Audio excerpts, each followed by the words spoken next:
Good morning ninth class. आज हम क्षितिज बाग 1 के काव्यखंड में लेसन 4 पर आ चुके हैं। जो लेसन 4 है उसका नाम है कैदी। ये लेसन नहीं, ये कविता है और कविता का नाम है कैदी और कोकिला। कैदी और कोकिला माखनलाल चतुर्वेदी द्वारा रचित है। इसमें कवि को यह कविता अंग्रेजी उपनिवेशवाद की शोषण तंत्र का विश्लेषण करने हेतु लिखी थी। किस लिए लिखी थी? जो अंग्रेज़ थे और उन्होंने जो अपने अंग्रेज़ों का जिस तरह भारतीयों का शोषण किया, उस शोषण का विश्लेषण करते हुए इस कविता को लिखा था। भारतीय स्वतंत्रता सेनानियों के साथ ब्रितानी शासन ने क्रूरता का व्यवहार करते हुए उन्हें अपने द्वारा चलाए जाने वाले दमन चक्कर में पीस डालने का प्रयत्न किया था। जो ब्रिटेन से आए हुए थे, जो विदेशी शासक भारत में आए हुए थे, उन विदेशी शासकों ने भारतीय सेनानियों यानी भारतीय सैनिकों के साथ क्रूरता का व्यवहार करते हुए उनके द्वारा चलाए जाने वाले दमन चक्कर में पीस डालने का प्रयत्न किया था। उन्हें तरह तरह की यातनाएं दी गई थी। कवि ने जेल में एकांकी और उदास जीवन व्यतीत करते हुए कोकिल से अपने हृदय की पीड़ा, असंतोष का भाव व्यक्त किया है। कोकिल जब आधी रात में कूकती थी तो कवि को ऐसा प्रतीत होता था कि वह सारे देश को एक कारागार के रूप में देखने लगी थी और मधुर गीत गाने के स्थान पर मुक्ति के लिए चीखने लगी थी। कवि कोकिल से पूछता है, वह बार बार क्यों कूकती है? वह किसका संदेश लाई है? देशभक्तों और स्वतंत्रता सेनानियों को डाकू, चोरों और बटमारों के लिए बनाई जेलों में तड़पने के लिए अंग्रेज़ों ने बंद कर उन पर तरह तरह के अत्याचार किए थे। यह कोकिला भी स्वयं को कैदी अनुभव करती थी। जो कोकिला थी, ये स्वयं को क्या करती थी? कैदी अनुभव करती थी। अंग्रेज़ों ने देशभक्तों को हथकड़ियों में जकड़ दिया था। उन्हें बलपूर्वक मजदूरों का कार्य लिया जाता था। जो कोयल काले रंग की थी तो विदेशी शासन भी काला था। कवि की काल कोठरी काली थी, टोपी काली थी, कंबल काला था और पहरेदारों की हुंकार भी नागों के समान काली थी। कवि का संसार बस 10 फुट की कोठरी में ही था, जहाँ उसका रोना भी गुनाह था। जेल में बस कष्ट ही कष्ट थे। फिर भी गांधी जी के आह्वान पर देश की स्वतंत्रता के लिए प्रयत्न तो करना ही था। क्या गाती हो, क्यों रह जाती हो? कोकिला बोलो तो क्या लाती हो? संदेशा किसका है? कोकिला बोलो तो। ऊंची काली दीवारों के घेरे में डाकू चोरों बटमारों के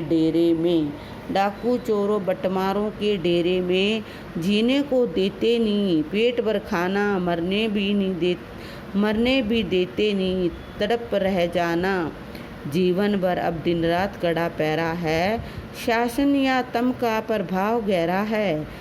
हिमकर निराश कर चला रात भी काली में जगी क्यों आली।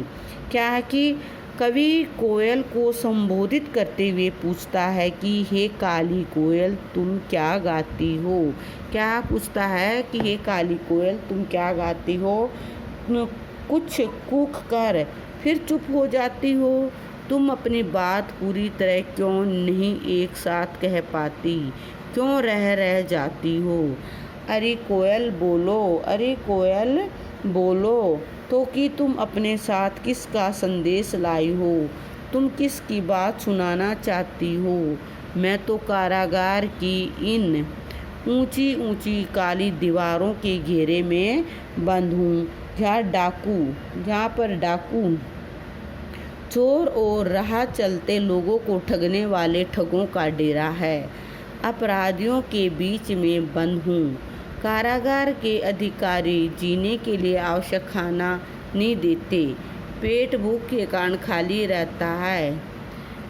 ये न हमें जीने देते हैं और न ही हमें मरने देते हैं। ये न हमें जीने देते और न ही मरने देते हैं। तड़प कर रह जाते हैं हम। दिन रात कड़ा पहरा रहता है। यह अंग्रेजी शासन की व्यवस्था है जहाँ अंधकार का प्रभाव है। कुछ समझ नहीं आता। आकाश में कुछ समय पहले चंद्रमा दिखाई दिया, पर वह निराश होकर चला गया। बस सब तरफ रात का गहरा अंधकार छाया हुआ है। इस अंधेरी काली रात में तुम मेरी सखी रूपी कोयल, तुम अब तक क्यों जाग रही हो? जरा बता कि तुझे किस कारण नींद नहीं आ रही। कवि किसको संबोधित करते हुए कह रहा है? कोयल को संबोधित करते हुए अपने मन के भावों को रखकर उन बातों को बताना चाह रहा है कि ये कोयल, तुम अपनी इस कूकती हुई बोली के अंदर कौन सा दर्द छिपाकर बोल रही हो। यानी मुझे भी बताओ, तुम वो बात स्पष्ट क्यों नहीं कह पा रही जो कि रह रह कर बोलती हो। क्यों हुक पड़ी वेदना बोझ वाली सी, कोकिल बोलो तो क्या लूटा मर्दुल वैभव की रखवाली सी। कोकिल बोलो तो क्या हुई बावली अर्धरात्रि की चीखी। कोकिल बोलो तो किस दावा नल की ज्वालाएं हैं देखी। कोकिल बोलो तो। कवि क्या कहता है? कवि कोयल से पूछता है कि कोयल तू अचानक क्यों कूक पड़ती थी? क्या कोई पीड़ा का भाव तुझे बोझ तले दबा रहा था? तू बता तो सही कि वह क्या है। तेरा क्या लूट गया? तुझे किसने लूट लिया? तू आधी रात को भी जाग रही है। किस कोमल शान शौकत की रक्षा करने वाली जैसी कोयल, तुम बताओ तो सही, क्या तुम पागल हो जाओ जो कि आधी रात के समय इस प्रकार जोर जोर से चीखी थी? तुझे जंगल में लगी किसी आग की लपट दिखाई देती थी? तुम बताओ तो सही। भाव यह है कि देश में तो अंग्रेजी शासन की गुलामी की लपटें देशवासियों को जला रही थी, पर जंगल में लगी आग ऐसी कौन सी लपटें प्रकट हो गई थी जिससे परेशान होकर कोयल आधी रात को कूकना पड़ता था। कोयल को आधी रात को भी कूकना पड़ता था। क्या देख न सकती जंजीरों का गहना, हथकड़ियाँ क्यों, यह ब्रिटिश राज का गहना। तो कवि कोयल को कह रहे हैं कि आप जो मेरे हाथों में हथकड़ियाँ हैं, जो जंजीर रूपी गहना डाल रखा है, वो ब्रिटिश राज का गहना है। कोलू की चर्रक चू जीवन की तान, गिट्टी पर उंगलियों ने लिखे गान हूँ। मूठ खींचता लगाता पेट पर जुआ, खाली करता ब्रिटिश अकड़ का कुआं। दिन में करुणा क्यों जगे रुलाने वाली, इसलिए रात में गजब ढा रही आली। इस शांत समय में अंधकार को बेद रो रही हो क्यों? कोकिला बोलो तो चुपचाप मधुर विद्रोह बीज इस भांति बो रही हो क्यों? कोकिला बोलो तो। कवि कोकिला को संबोधित करते हुए कहता है, क्या तुम अंग्रेजी शासक द्वारा जेल में मुझे पहनाई गई जंजीर रूपी गहनों को नहीं देखती? ये हथकड़ियाँ नहीं है, बल्कि ये तो ब्रिटिश राज द्वारा पहनाया गया गहना है। जब हम कोलू चलाते हैं, तेल निकालते हैं, उसके घूमने से चर्रक चू की आवाज़ ही तो जीवन की तान है। उस रूप में गीत लिखे गए हैं। मैं जेल में बैलों की तरह छाती से फीता लगाकर चूना आदि पीसता हूँ। मैं इसे परेशान नहीं होता, बल्कि मुझे तो इससे संतोष होता है कि ऐसा कर मैं अंग्रेज राज की अकड़ का कुआं खाली कर रहा हूँ। दिन के समय काम करते हुए दुख देने वाली और आँखों में आंसू लाने वाली करुणा का भाव क्यों जगे? मैं नहीं चाहता कि अंग्रेज राज के पहरेदार मेरी पीड़ा को देखें। कवि क्या चाहता है कि मैं ऐसा बिल्कुल प्रतीत नहीं होने देता कि जो अंग्रेजी राजा हैं वो मेरी पीड़ा को देखें। कोयल रूपी मेरी सखी, मेरे हृदय में छिपी पीड़ा का भाव रात के अंधेरे में गजब ढा रहा है। मैं दुख को अधिकता से फूट रहा हूँ, आंसू बहा रहा हूँ। अरे कोयल, तुम बताओ कि अंधेरे को बींद कर इस शांत समय में तुम क्यों रो रही हो?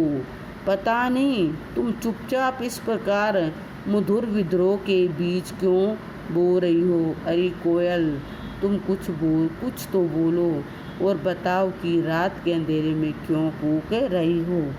काली तू रजनी भी काली, शासन की करनी भी काली, काली लहर कल्पना काली, मेरी काल कोठरी काली, टोपी काली, कमली काली, मेरी लोह श्रृंखला काली, पहरे की हूँ करती की ख्याली, तिस पर है गाली ए आली, इस काले संकट सागर पर मरने की मदमाती। कोकिला बोलो तो अपने चमकीले गीतों को क्यों क्यों कर हो तायराती? कोकिला बोलो तो कवि कहता है कि हे कोकिला, तू काले रंग की है और यह रात भी काली है, काली है, अंधेरी है। अंग्रेजी शासन के द्वारा किए जाने वाले अत्याचारपूर्ण कार्य भी काले हैं।